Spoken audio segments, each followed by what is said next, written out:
to tonight's edition of Coach's Corner. My name is Walter Beede, aka Baseball Lifer. Welcome to tonight's live stream. Every Thursday evening at 9 p.m., we are joined live by a member of the coaching community, whether that be at the high school, travel ball, college, or even professional level. Tonight, my guest has been with the FAU baseball program for over 31 years, if my memory corrects, 32. This is my 33rd season. 33rd season, and what are we up to? 14 years as head, 16 years as head coach. Yeah, 16. 16 years as head coach. John McCormack, thank you for joining us tonight. It's a great pleasure to have you on board. My pleasure, Walter. I enjoy these, so I'm looking forward to it. Well, I can tell you that a lot of parents highly anticipated this, as well as a lot of the coaches from around the country within the Florida area specifically. We're going to start tonight, and I really would like to touch upon, I get a lot of questions generally during the week.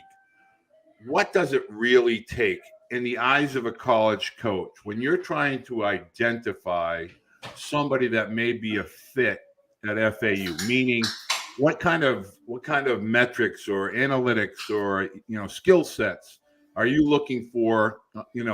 That kind of catch your eye, that make you want to follow a particular student athlete? This is not sexy, but for us, it always starts with what type of person you are and teammate. And of course, you have to have talent, but you can win games with good players, but you win championships with good people. So we start with the person. We always, and my assistants always know what type of guy is he, what type of family does he have, just so you know who you're going to spend the next 9 months with, and then exponentially the next 4 years with. But we, when you get back to the player, athletic guys, preferably that hit left-handed, interchangeable. We like to move guys around. So, that type of player. But more importantly, it's the person and the teammate. So when I go to a game, I look at a lot of stuff other than just the play on the field. How did they react to a bad call? How did they react to their teammates? How are they reacting to some sort of issue in the game? If you get there early enough, how did they show up did they show up ready to play? Did they leave correctly? Those are the type of things that I kind of keep an eye out for. So this is interesting because I have this discussion a lot with parents, and a lot of parents look at me like I'm kind of pulling their leg. But could you talk about the pregame? A lot you can see a lot as a coach by how a student athlete not only gets off the bus, how they interact in a dugout, but their preparation. Are they a me guy? Are they inclusive? Are they kind of leading, with regard to throwing, playing catch, stretching, et cetera? Can you just kind of expound on that a little bit as far as what you're looking at with regard to the student athlete prior to the game starting? Well, whatever the coach has laid out for the team, if say you go to a Lake Point and they're supposed to be at the cages at 10 and the game starts at 11:15, were they there? Did they have their batting gloves on? Did they, guys out there, don't take BP and Crocs, please. We don't like it. Coaches do not like it. Are you dressed correctly? Are you engaged with the coach? After they're done throwing you BP, do you help pick up the balls, or you just kind of like, I'm done, I'm leaving? Then go get dressed properly. Do you give yourself enough time to get ready to play the game? Stretch, run your sprints, get your arm loose, those type of things. Those are very important because in college baseball, the limited number of coaches we have, the sometimes limited number of time we have, it's really important that we have a trust factor with the players that they can do something on their own and be prepared to play. So those little things, and even sometimes how they get out of the car, how they treat their parents, how they treat their little brothers and sisters, because, travel baseball is really tough on the family in terms of, there's 9, 10, 11-year-old kids that spend 6, 7 hours at the park not doing anything, throwing the ball against the wall. It's really tough. So how does the big brother handle that? Those are all very important things to me. And, to other coaches. We talk about it, uh, and there are a group of players that stuff doesn't matter. They're so good that it doesn't matter, and we're all going to take a shot. But when we're talking about the rest of the guys, everything matters. The part that you think it's just the 2 for 3, it's not. It's everything. Well, I want to go back to that opening kind of, because you shed some light. Whenever I'm talking to parents, I always talk about left-hand hitting. And they always ask me, like, why is that such a big deal? And I know the answer a little bit due to the prominence of the right-hand pitchers. And used to be the draft would take a lot of the premium left-hand pitchers out of the college game. But can you kind of expound on that as well? So, when I see a young hitter and they say, should I switch hit? Should I hit from the left side? Can you speak about the importance, especially from like a catching and a middle infielder position, really anywhere, why it's a good idea if you are capable to be able to swing it left-handed? Well, specifically for myself, our park sets up very well for left-handed hitters. We're about 1.5 miles from the Atlantic Ocean. Right field kind of has a little bit of a jet stream at times in the spring, but more importantly, there's only, I think, about 13% of guys who threw a pitch last year in college baseball were left-handed. So the left-on-left thing isn't as big a deal as it once was. And when you're left-handed, you're facing all right-handed pitchers. All the breaking balls are coming towards you and not going away from you. Anything coming towards you has a little bit easier. You can recognize it. You can decide I'm going to swing, not swing as the pitch come towards you.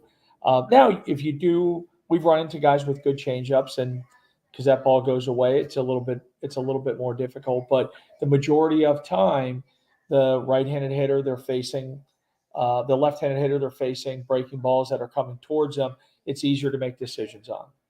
And for some reason, guys don't like throwing against them. So that's so true. So true. They don't. We had a lot of great questions come in today. Okay. And I'm going to just kind of go at them one at a time. And the first question is, do you have a height requirement? A lot of guys that might be in that 5'8" to 5'11", whether they're infielders or outfielders, do they get an opportunity to be evaluated by you and your staff, as far as becoming a Division I student athlete? Yeah, baseball is the greatest sport that doesn't require height. For us, it's more physicality than it is height. 5'8", 5'9", we've had really good players at that height. Those don't matter. If you can play, you can play. There's plenty of examples of it in the big leagues and Altuve, et cetera. I know everybody points to him, but there's been plenty of guys before that. If you can play, you can play. But the thing is if you're smaller in stature, you have to be a little bit more physical. It is a DNA sum game at times, right? So there are times where the smaller stature guys that they get caught a little bit because of the DNA, but we don't discriminate. There's good player's a good player. So a lot of parents want to understand, they want to know, okay, well, we're from upstate New York, we're from New England, we're from Mid-Atlantic. How are we going to get on an FAU radar? Is it a camp? Do we need to send you a high school schedule? And kind of going back to that height requirement, or where you see that, is in today's college game, is strength a major component to getting between the lines? It's unbelievable. It is unbelievable where the game has gone. And when you walk onto it, the thing that parents and I'm not trying to offend anybody, parents and players don't understand is when you grow up, everybody you play against is either a year older or a year younger. Now, we do have the oddball guy that, the 16-year-old that's playing with the 19-year-olds because he's that good. When you get into college, you walk into a locker room, especially nowadays, you're 18, the guy in the locker next to you is 23. And you're never going to catch up with experience, but the better shape you're in, the better your body's in, the better you can compete on a long basis, because college baseball is a long haul sport. Most people start the second week of school, and it goes all the way till June. So physically, and you see it with our, we're seeing it now. We're 2 weeks away from being completed, and I've talked to some of the freshmen. They're like, "Man, I'm exhausted. I didn't realize it was this much." And the physicality helps you in your academics. It helps you in everything that you do because your body's more prepared. Um, and if you're good with your body, that means you're good with your nutrition, you're good with your sleeping habits. So it helps in everything. It helps in the mental side of it because college is not easy, and then college baseball is really not easy.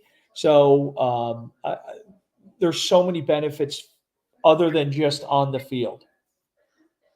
Well, the one thing that I try to convey to parents, and you're really kind of hammering it home for me, is that, we have this 12-month a year kind of baseball cycle, whether it's showcases this time of year, some MLK tournaments and so forth, and not enough student athletes or their parents spend the time or the resources to get into that really good foundational strength program. So as a college coach, when you're going out to these summer events, and you've said it a few times, but I really want you to kind of give it to the kids that are listening, that strength needs to be a part of your daily routine or your monthly routine at some point in order for you to make that transition from high school to college. You agree? 100%. And players out there, you can lift while you're playing. You can lift while you're playing. Everybody thinks that you play and then I'm going to take time off to lift. You can lift while you're playing. It takes your body a couple weeks to get used to it, but you're at whatever tournament and you're playing one game a day. So there's always time to be able to go to the gym. And if you're serious, a lot of hotels have a day pass, or you might have a UFit. You could go to the UFit at wherever the tournament is. But you can lift while you play. During the season, I tell people, we play Saturday at 4. We lift it Saturday at 10 a.m. And people go, "What?" I go, "Yeah. We make it a priority. We have to get 3 lifts in a week for the position players. Pitchers are a little bit different. Reliever, starter, it's a little bit different of the thing. But we lift Saturday morning, 10:30. They eat and then they come up for BP. And in the beginning, guys are like, "Ooh," and then they get used to it and they love it. So when you're playing in the summer, and I hear it all the time from parents, "Oh, well, he's so busy." Really? All these tournaments are set up except for the last 2 days where you go from 1 game a day to 4 games, which is insane Crazy. in itself. Right. But we all know why that's the case. You can lift, and if you can't get to a gym, you could do sit-ups, you could do push-ups, you could do a lot of things if you really want to. Well, I think a lot of it comes down to the routines, and a lot of younger student athletes are led to believe that there's a script. You just follow the script, and you end up on a Division I or Division II campus. But there's a lot of work that goes into that whole recruiting process. A lot of parents sending emails in, and a couple questions right here. You're in a great part of the country. You're in a desirable, baseball hotbed. Do you even take time to look at student athletes outside the great state of Florida and maybe Georgia? Or is most of your roster kind of Florida-based and Georgia-based as far as student athletes? Well, funny thing you say about Georgia. This year we have a young man from Georgia on our team, and this is the first time in probably 20 years. 20 years. Wow. Our out-of-state guys for the longest time have been from the Northeast because everybody in the Northeast has some sort of relative that lives in Well, Florida, yeah. right? This year we have a young man from Canada. We have Kansas City, the one young guy from Georgia. I know I'm missing somebody. We have about 6, 7 out-of-state guys. We're not opposed to it. It is true. There's a lot of young people in Florida that are good in baseball, and we play it a lot here. But there are also a lot of people recruiting in the state. You would be shocked if you go through these rosters, how many kids from Florida have left the state. And that's a new trend where we've called kids and they say, well, I really want to go to school out of state, Okay. Um, and that happened 20 years ago. And then it was, no, I want to stay close. And so we would, because of the way we recruit, and we want to get to know the young men as much as we can and their family, the Florida kid usually works a little bit better because where we are, you can get everywhere in 4 to 5 hours and watch them play and drive home in the same day. So sometimes the guys out of state, it's a little bit more difficult, but we're not opposed to anybody, anywhere. Now, would you recommend camps, or would you recommend at FAU camps, or do you go out into any particular tournaments that student athletes can kind of know that you'll be around? Well, what I always tell guys when they email me is, like, if it seems like everybody ends up in the state of Florida in the summer, right? And we're very fortunate. We are 30 miles away from 2 spring training sites that Perfect Game uses all the time.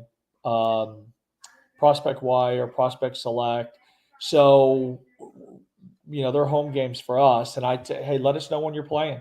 Let us know when you're playing. That type of thing has worked out over the years. And some guys we've gotten, some guys we haven't. And then Fort Myers is 2 hours away, and there's a lot of events there. Sanford. So we get a chance to see all of them. I hate using the camp because it's on these things, it sounds so self-serving, but the camp is another way of doing it. The camp is another way of doing it, but I always tell people, and now it's easier this time of year because of the rules. If you're going to go to a school's camp and you're really interested, make sure the decision makers are there and they can make a decision on you, good or bad. And for the parents and the players, after the camp is over, if you want some feedback, be open to it all, and if you want to know if you can play there, just ask them, you think I can play, or you think I get shot? And some coaches will dance around it because they don't want to make you feel bad. But I think that in the space that we're in now, young people don't get enough of the truth because they're always the customer, right? Right. They don't get enough of the truth because they're always the customer. And you don't have to be mean. And then you don't have to sugarcoat it. You could say, hey, listen, I just don't think you're good enough to play here. It doesn't mean you can't play Division I baseball. It doesn't mean you can't do this. But at this present time, we don't have a need for you. And sometimes guys get a little, but ultimately, I think it's what they need to cross that one off their list and move on to the next one, which, sometimes is hard to do. But I think it's very valuable. Well, I think you bring up a great point. That's a topic for a whole nother show at some point. But every student athlete and their families have become the customers, the paying customers. So they're not getting a lot of truth at the ages where they really need some truth. Yep. And I think that's the big magical mystery cloud that hangs over travel baseball. And so I want to kind of dive a little deeper into that as far as FAU is concerned. The high school recruit, is that still the major focus for you as a staff, or do you leave more roster flexibility for portal purposes or JUCO transfers? Where does the high school student athlete stand at FAU? Well, we've always been small recruiting classes, 5, 7, 8 guys. This year we have 5 high school guys committed. And then we'll do 4 or 5 junior college guys, maybe a grad transfer. We haven't really dipped our toe into the portal yet. It hasn't, I'm still a little leery of that. We do have one. For complete transparency, we do have one guy who is an underclassman portal guy. We recruited him 2 years ago. He went to a school. It didn't work out, and I knew him. I knew his family, and so we agreed to do it. But we've done some graduate students, but mostly, it's high school and junior college guys. Yeah, I think that's really good to hear from a college coach as far as with regard to the high school student. A lot of people are making these blanket assumptions that it's a new environment, but it's really not a new environment with regard to the portal. What would you say, like the last 5 years as opposed to the next 5 years?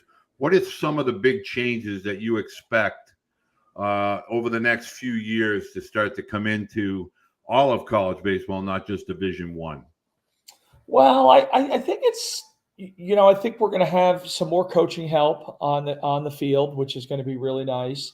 Um, I don't think there's going to be any huge. They keep talking about scholarship adjustments. I just don't see it in the near term. The remodernization of the NCAA. I, I don't. I think it sounded like a great idea. And now all of a sudden the bills are coming due, and they're like, "Oh my god," So I think there's going to be a little hesitation on that. I know we talk about maybe Division One baseball splitting into two, the major conferences, and then everybody else. I'm not sure if that's going to happen because those guys need people to play. Even at the wealthiest Power Five school, you just can't fly around the country all the time to other Power Fives and play. You need people to play. So I don't know if that's gonna, come to fruition. Uh, but I don't, I think that we're in a really good spot. College baseball's never been as popular as it has been in this, last couple of years and going forward. The TV contracts are good. There's more college baseball on TV. There's more universities putting money into college baseball in terms of being able to get it on ESPN3. So I think we're in a really good spot. Very much an upward trend. And the one part that hurts us is we are in that classification of Olympic sports. So it's Right. football, basketball, and then the Olympic Not a sports, Olympic sports, right? which I think we've ascended past that, and we need to be able to kind of spread our wings because the NCAA baseball tournament is a moneymaker for the NCAA, where we can do more things, provide more avenues for the universities to showcase the schools, right? Because I mean, some of the attendance figures are really, really good. Um, and we didn't see that years ago that, oh, baseball's over there. But now, I mean, there's some people making huge investments, and I'm excited about everything that's coming forward. Well, you can definitely tell college baseball, with regard to the media, is concerned. All it takes is one look at the regional events, and now we have television contracts with JUCO schools. We have anywhere in the country at any time during the spring we have college baseball games on television and radio, and now obviously on the internet. Let me ask you a question: do you feel a different sense of it's gotten a little bit older? A lot of these rosters, now we're seeing a lot of 23 and even some 24-year-olds. Do you think that's going to dwindle will it kind of work its way through and we'll see those extra years of eligibility kind of flush out? Or do you think those older players are kind of here to stay with regard to college baseball? They're here to stay because there's more 19-year-old high school graduates. Parents are holding kids back at a younger age to, Right. I graduated high school at 17, but that's an oddity. Uh, that's an oddity, but more kids are graduating at 19. And there's way more dual enrollment. So kids are getting to the graduate school level quicker. Um, there's more summer school available for college baseball players. So yes, it's older. I don't think you're going to see a lot of the 24, 25, but the 22, 23 is going to be commonplace. It's going to be commonplace. And also, would you think that the elimination of the short season teams and the draft going from 40 to 20, we got a lot more high school athletes or a lot more athletes A, getting into college, B, staying in college. So, Well, that's a very good point. I've told people for 2 years that everybody has to kind of recalibrate what they're thinking, that, the guy that comes in and plays for you and he's going to leave as a junior, he's going to he's going to be an 18th to 24th rounder and he's going to leave, right? And God bless him. He's got a chance to play pro ball. He's a year away from his degree. Those days are over. right. That's over, Um, and then uh, more guys, there's less draft spots. There's less place to put people because there's less teams, as you mentioned. So there's not as many kids signing out of high school either. And college baseball is really attractive. It's really, really attractive. The way some of these places treat the players, and God bless them. There's scholarships and there's unlimited food and there's beautiful stadiums and there's beautiful travel, and it's a really good existence. It's a really good existence.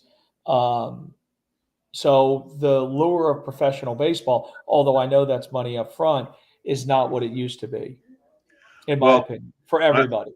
I agree 1,000%. And so from that, I want to kind of turn a little bit. I want to ask you, in your opinion, is travel baseball, I want to say, watered down? Is it different in Yes. today's world than it was, say, even 5 years ago? Well, I think you have to go a little bit further back. 10 years ago, it's funny that we're talking about this tonight. I was just talking to a friend of mine, and we were talking about travel baseball. And Mike Roberts, who started the Pokers down here, Yep. I know, Mike. um, you know, sadly has passed away a couple of years ago. But we joke that he started this whole, what he was kind of one of the forefront guys. He was the Right? American Legion coach. You can only have 18 players. You can only get players for this geographical area. So then he started Connie Mack, and he got a couple people around the state to do it. Then the next thing you know, we were hosting the Connie Mack State tournament, and there was 8 or 9 teams, and then it went to 12 teams, and it went to 24 teams, and then American Legion kind of died. I loved American Legion, but kind of died, and they were off and running, and it was a really good thing for about 10 years. It gave a really good avenue for the good players to be showcased in one spot and play, and then of course the finances got involved, and I don't begrudge anybody making money. It was looked at it like, well, if we had one more team, we were so popular. If we had another team, we can now service more people. And I think it was um, a very noble idea. And now you see these travel teams with 12 or 13, teams in the same age group. And it's really, you go to some of the games and it's really difficult. Like, it's like, oh my God, not that, Nope, I get it. I know what you I know, know. I get it. The thing is that a lot of parents don't understand. You have 3,000 teams in Georgia. The pool play, it's going to be watered down. Back in 2009, 2010, you had 300 teams, and those 300 teams coming from the West Coast, Louisiana, New England, Tri-State. Joe Barth was, Tri-State Arsenal. Rob Bruno with NorCal. I mean, you go on and on, but those guys brought big time teams, and now it's just a really different environment for college coaches. So I want to wrap up because I have like 20 guys that are asking me the same question.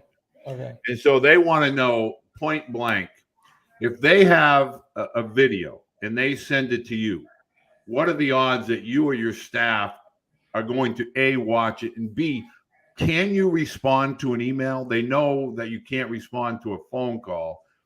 I know the answer, but they want to know, can you respond to an email? September 1st of Rising their senior, going into their junior year. junior year, right? I have a signature that I attach to young guys' emails that explain the rule, because we can't. Getting back to your original question, there's a probably 85-90% chance that if you send a video and make it short and sweet, that's the problem. You don't have to get Steven Spielberg to put the theme of Rocky to it, any of that stuff. Just you doing your thing. That's all we need. And that gives us an idea of it, at least for us, you're not going to get a scholarship or an opportunity to be on the team off the video. All it is going to pique our interest to be able to come see you play or to follow up. But I've make it a point that, and I'm sure there's somebody out there we did not respond to, and I apologize. But I make it a point to tell our coaches, if someone emails us, send them something back. Like, hey, we're full. It looks good. Let us know if you're ever in Florida, et cetera, et cetera. So I have a mom that wants to ask, if you have a conventional 17-year-old high school graduate, do they still have an opportunity, as long as their skill sets are up to par, to find a roster spot at a school such as FAU? Yeah, if they're good enough. I years ago, and I won't say his name, he's a very good coach, and we were sitting talking, and this was, and they're a good program. And this was years ago. When I say about 15 years ago, we were talking about some player, and he's like, nah, he's going to graduate at 17. And he goes, I know the pro guys love them young. I want them older. I want them to be possibly a draft eligible sophomore, or 20, closing in on 21 at the end of their sophomore year. And I thought about it. I was like, because between 17 and 19, there's a lot of growth. And the way rosters are constructed now, we don't have the time, and the kids, quite frankly, don't want to stick around to work on that growth. It's a two-way street. We want guys to come in and play right away. And then people say, well, we'll come in red shirt. There is no extra spots to red shirt. We just, we need everybody. Or at some point we're going to need everybody. Not that we don't in the past have redshirted guys, but we never really go into it saying we're going to redshirt somebody. So the 17-year-old guy, it's tough. It's got to be a right fit. Now, if he's talented, he's talented. Someone's going to give an opportunity. But he's got to do a lot of work on his part with his body and, show people, because getting back to the body, that's your billboard. That's what you're showing people. Amen. That is your billboard. You're serious, right. And my metabolism's too fast and I don't gain weight. Figure out a way, man. Figure out a way. Well, I have John McCormack is always, whether he's here with me today or if I'm talking on social media, people always love when I get the opportunity to talk to him. And I always get feedback from people that know him in the coaching community within travel ball or high school baseball within Florida. He's the real deal. He's the kind of coach you want your son to play for. Well, thank you. And I want to just, this last tiny question. Okay. Development. Is it part of the college game anymore? I know you just touched on it a little bit, but I try to tell parents that development, you can't just show up on a college campus now and wait for 2 or 3 years and say the coach is going to develop. They want to win. They want to compete. You have to be ready when your feet hit campus to compete for a roster spot and playing time. Can you just kind of lengthen that kind of out a little bit so parents know the significance of playing at the Division I level means you got to be firing on all cylinders? Yes. Within development, we have a like a 4-pronged thing that we use for development, but instead of development, we try to call it refinement, right? He has a good skill set and we're going to refine it for the Division I level. The days of the really raw kid and we're just going to hit him 1,000 ground balls and he's going to hit in the cages all the time and we're going to, that was the days when we played 25 fall games and you played 20 inter squads. And, I remember Augie Garrido talking about they had maybe 50 or 60 dates in the fall, right? Those days are completely gone, right? You're playing inter squads and you have a 20-hour and, X amount of practices in the fall. So within development, let's call it refinement opposed to like development, because we want a young man that has the skill set, and we need to refine it for the Division I game, right? Because what they're going to see, they've probably only seen a couple times. Now you're going to see it on a everyday basis. And parts of development are learning how to maneuver through college, learning how to maneuver through the weight room. And part of the weight room thing is guys get intimidated right away, but that's part of the development process. And then learning how to practice every day, which they haven't done in their life. So development takes on a whole different things, but instead of saying like true development, we call it refinement a little bit more, if that makes sense. It definitely makes sense, and I really love the passion. There's no one that has been around the game like John has for 35, 36 years, in one particular location. That just doesn't happen by accident.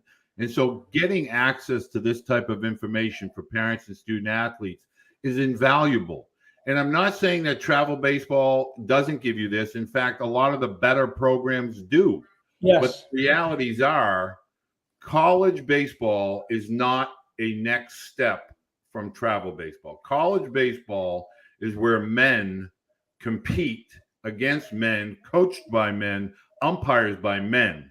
It matters. Those games matter. It's not as well, we got a rain out, we go on to pool play. It doesn't work that way.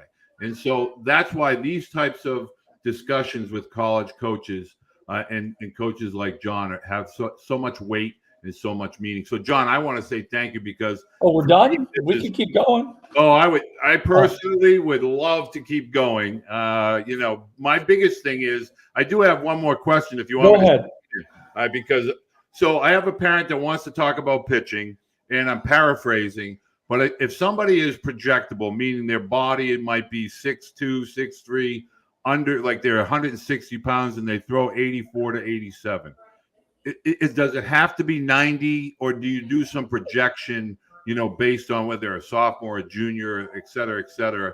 And when would you start to begin to recruit somebody like that? Meaning, do you wait until you see a certain number? Do you wait until you see a certain size? How does that athlete fit on your recruiting scale? Well, we don't. I'm not going to say we don't. Up to this point, we haven't really delved into the early recruiting. I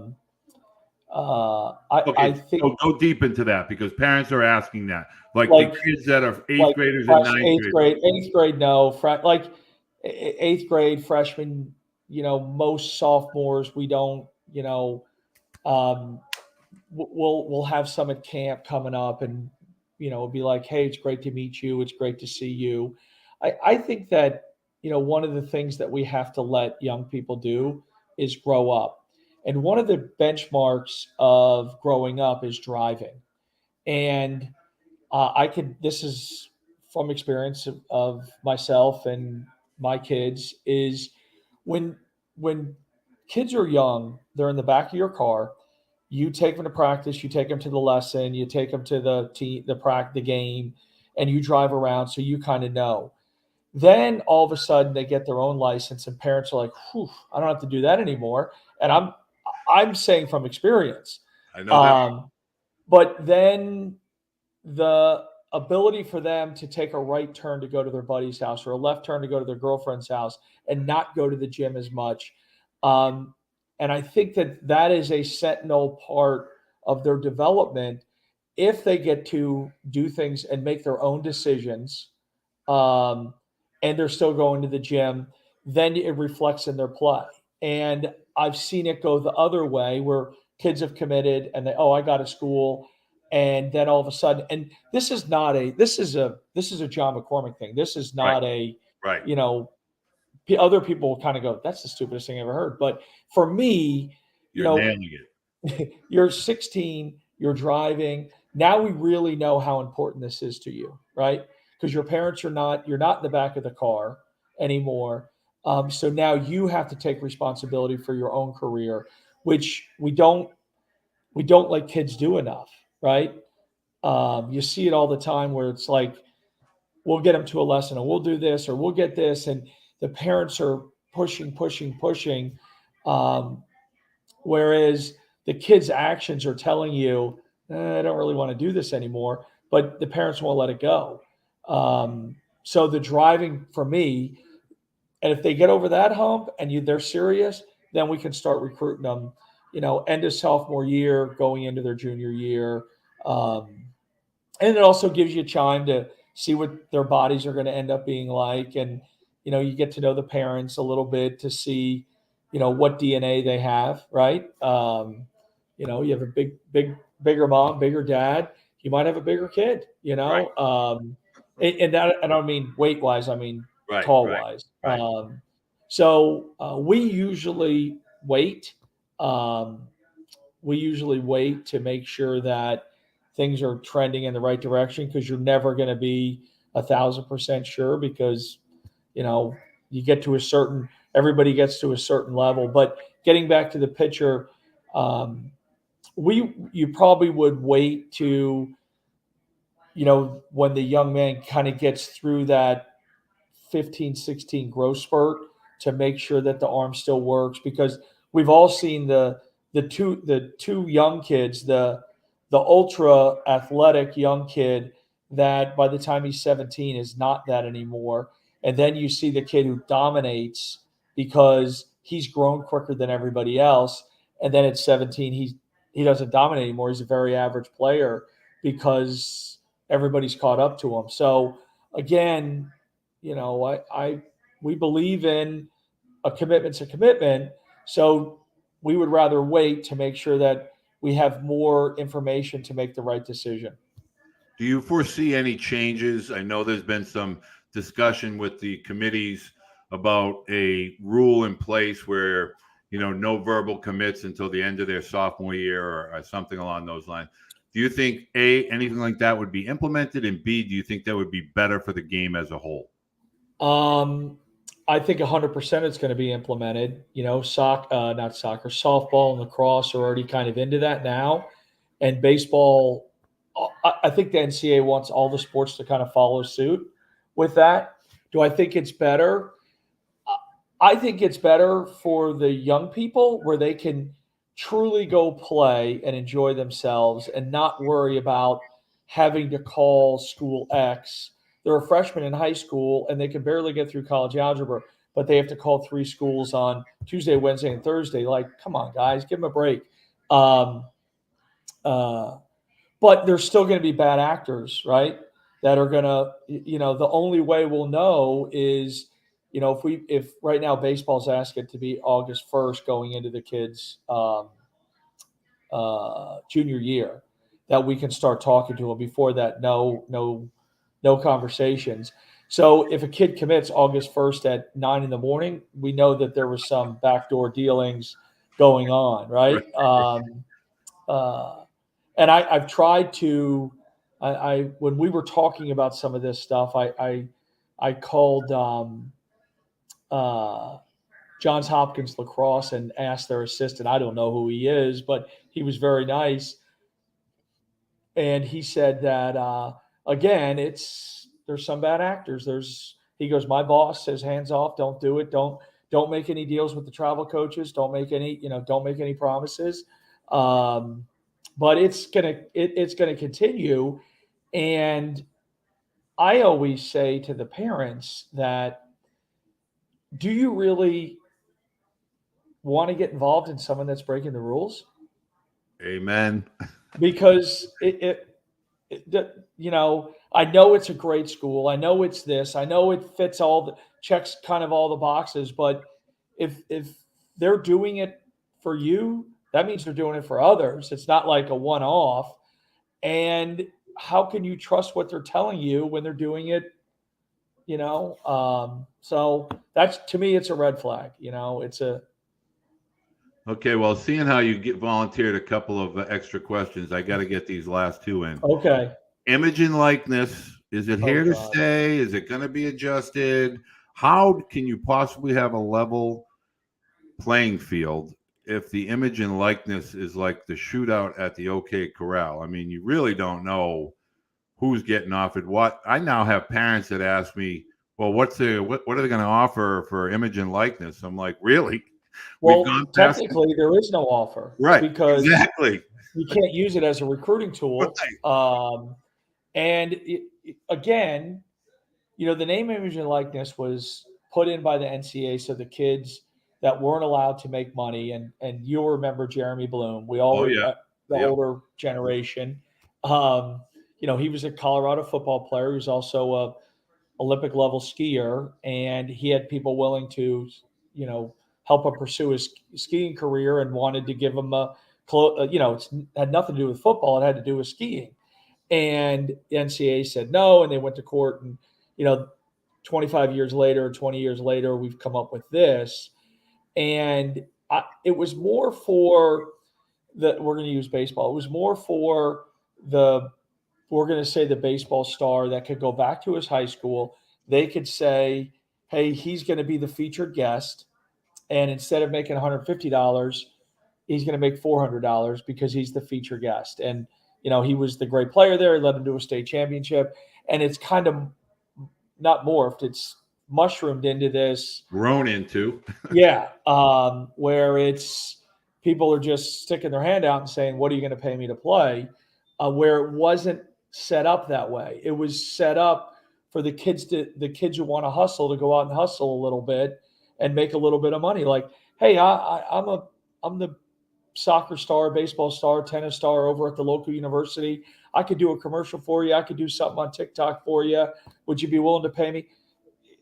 That's what it was intended to be, and we're at this now. Again, rules prohibit you in the recruiting process to talk about it. So, I tell our guys all the time, like, hey, you got a great opportunity. It's for you to capitalize on it. If you want to go out and try to solicit some business, knock yourself out, man. It's a good life lesson. But I think that, again, and no one knows the real dollars, right? We hear all sorts of X amount, this, that, and Numbers, everything. right. Yeah. I think that there's going to be some curtailing of it, but it's really hard to put the toothpaste back in the bottle, so to speak, or in the tube. And it's going to be hard because the NCAA is really concerned about lawsuits. So they've opened it up, and how do you take it back without someone suing? Right.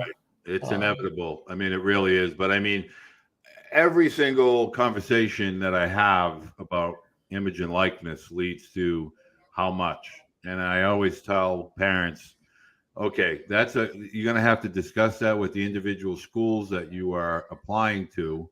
But my thing is I think parents are led to believe like, once the genie comes out of the bottle as an 8th grader or 9th grader, parents are asking the wrong questions, in my opinion. Yeah. So I agree with you 100%, man. You're talking about your son. You're not talking about a piece of meat. Right. You're not talking about an object you can buy or sell. You're talking about your son. Get to the best fit. Get to the best educational place for you. Right. Those are the things that really matter at the end of the day. College was set up, a couple hundred years ago in its current form to help people have really good lives from 23 to 73 or 23 to 53 at the time. And now, and we've got to get some structure back to that, because in some sports, the name, image, and likeness is the thing, and education has been thrown out the window. Right. Like, we don't even talk about it anymore. But all that's going to come to an end, and then what are you going to be left with? Right. You still you're not getting name, image, and likeness after you're done playing. Right. And by the way, if you don't perform, that goes away. It all disappears. Yeah, there's going to be some, these schools have these cabals, or whatever they call them, and at some point these guys that are paying this, or boosters, or whoever, they're going to go, wait a minute, we gave this guy that much, Right. Oh yeah. It's definitely coming. there's going to be some ugliness to it, and there might have already been, and I didn't see it, but there's going to be some ugliness to it that someone is not going to feel as though they were, you know, fairly justified on each side, and something's going to happen. I hope that cooler heads prevail, but it's and the other thing is the schools are in a little bit of a trap too, because boosters do I give money to you guys to help the program, or do I give it to the collective to help get the players? But we still have bills to pay, and we still want to build, and we still want to provide services for the players. So I haven't. I just would think that there's not an unlimited amount of money, and there are some schools that are going, man, we're missing out on donations. They're going to the because it's going to the student athlete that is going to play right field and bat third, and that's exactly what's going on. My donation's going to the collective, and it's not going to the university. Right, exactly. And the universities are going to go, well, wait a minute, we usually had money to do the extra meals and the this and the that, and now maybe we don't. So it's an interesting time. I hope that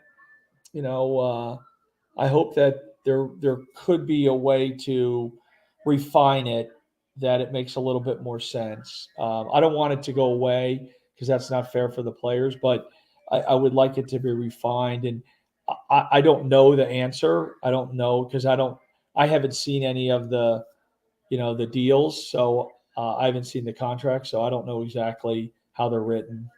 But well, I do want to close on this question, because I just had 3 parents that asked me.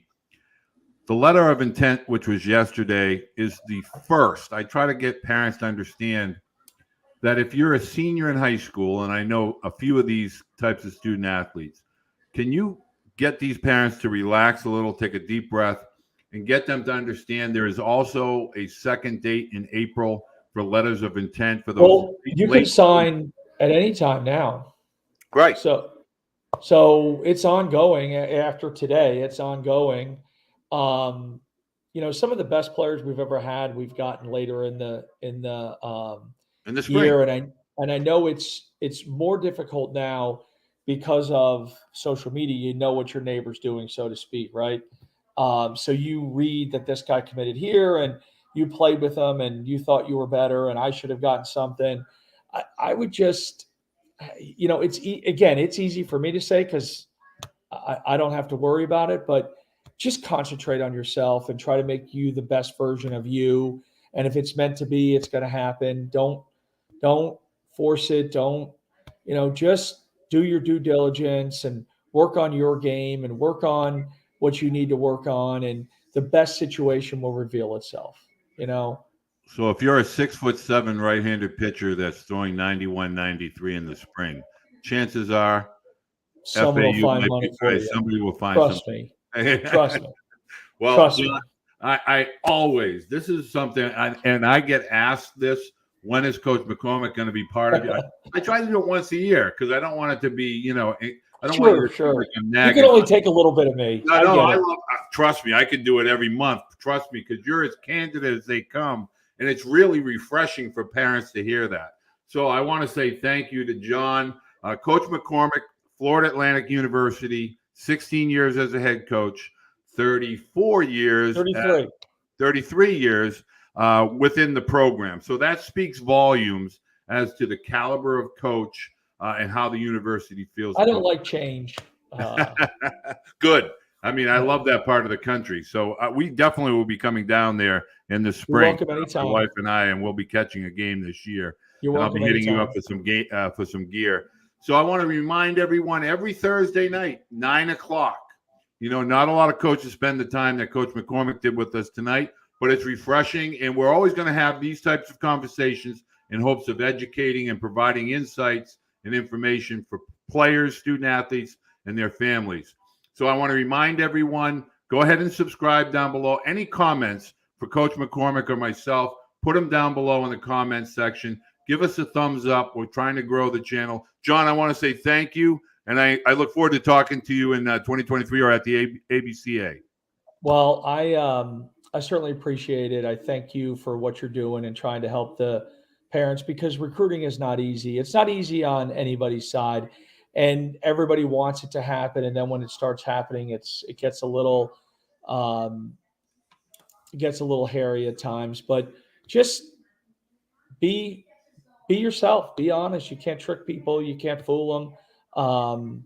And try to find the best fit. All I want for people is you find the best fit and you have a really good baseball should be an addition to your collegiate experience, right? All Amen. athletics, and try to find that place for you, and do what's best for you. Don't do what's best for your friends or what's going to look the coolest. Do what's best for you, and you'll have a really good career and a great place to call home for the remainder of your life. So, Walter, keep up the good work. Thank you, Everybody sir. have a great holiday season coming up. We look forward to baseball starting up in 23, and I'll see you at the convention. You better believe it. And I want you to know, mom from Texas, Waco, and a mom from Iowa. Man, oh man, I wish my son could play for a guy like. Well, thank you. I appreciate So there it. you go. You already got two fans. They're Well, I trying to appreciate figure it. out how to get to Boca. So, but thank you very much, John. Thank you for Have a everybody good one. time Take care. to spend with us tonight. Take care. Thanks, John.